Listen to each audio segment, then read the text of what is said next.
ফারাক্কায় সালিশি সভায় যুবক খুন, তর্কাতর্কি চলাকালীনই ধারালো অস্ত্র দিয়ে হামলার অভিযোগ। মাতব্বরদের না জানিয়ে ছেলের বিয়ে দেওয়ায় জরিমানা করার আগেই সালিশি সভা চলাকালীনই হামলা অভিযুক্তের।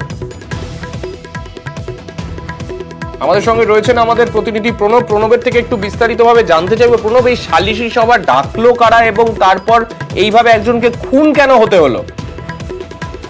দেখো, ফারাক্কা তোফা গ্রামের দক্ষিণপাড়া গ্রামের ঘটনা। গতকাল রাত্রিবেলাতেই এই ঘটনা ঘটেছে। অভিযোগ যে আব্দুল রকিব তার ছেলের বিয়ে দিয়েছিল মোড়লদেরকে না জানিয়ে, এবং সেই কারণে মোড়লরা তাকে 5,000 টাকা জরিমানা করে এবং সেই জরিমানার সঙ্গে সঙ্গে গ্রামের সালিশি বসে এবং সেই সভাতেই তার বিচার ব্যবস্থা বসে। এবং তো অভিযোগ যে আব্দুল রাকিবের সঙ্গে এই ওসিকুল থেকে তর্কাতর্কি লেগে যায় এবং সে কেন জানায়নি, না জানিয়ে কেন তার ছেলের বিয়ে দিয়েছে, এই নিয়ে কিন্তু দুই পক্ষের মধ্যে গন্ডগোল বচসা শুরু হয়ে যায়। সেই সময়ে এই অভিযুক্ত আব্দুল রাকিব তার পকেটের মধ্যে একটি চাকু ছিল, সেই দিয়ে তাকে খুন করে বলে অভিযোগ। একাধিকবার কোপায় এবং গুরুতর আহত অবস্থায় এই অসিকুল শেখকে তোমার সঙ্গে সঙ্গে অর্জুনপুর গ্রামীণ হাসপাতালে নিয়ে এলে চিকিৎসকরা কিন্তু মৃত বলে ঘোষণা করে এবং এই ঘটনায় কিন্তু যথেষ্টভাবেই এই আলোড়ন পড়ে যায়। যদিও যে গ্রামের মোড়ল তারা বলছে যে এই গ্রামের নিয়ম হচ্ছে তোফা গ্রামে যে কোন রকম সামাজিক অনুষ্ঠান কোনো কিছু হলে গ্রামের মোড়লের অনুমতি নেওয়া প্রয়োজন, এবং সেই কারণেই কিন্তু এই রাকিব শেখ তার ছেলের বিয়ে দিয়েছিল কিন্তু কোন রকম ভাবে অনুমতি নেয়নি।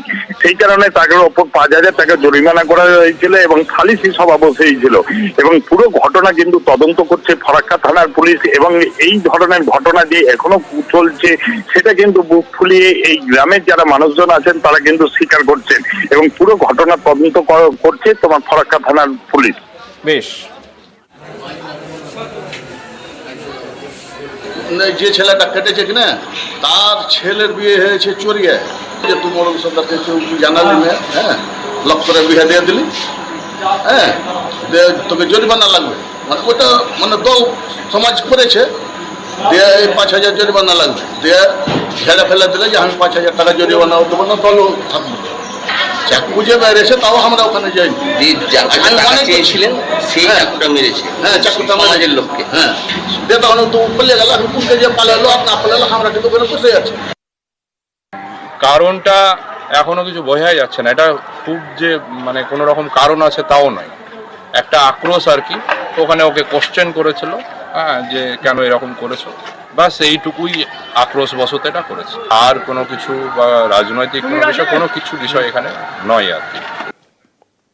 কাকদ্বীপের কাছে ফের ট্রলার ডুবি। সমুদ্র থেকে মাছ ধরে ফেরার সময় কেঁদো দ্বীপের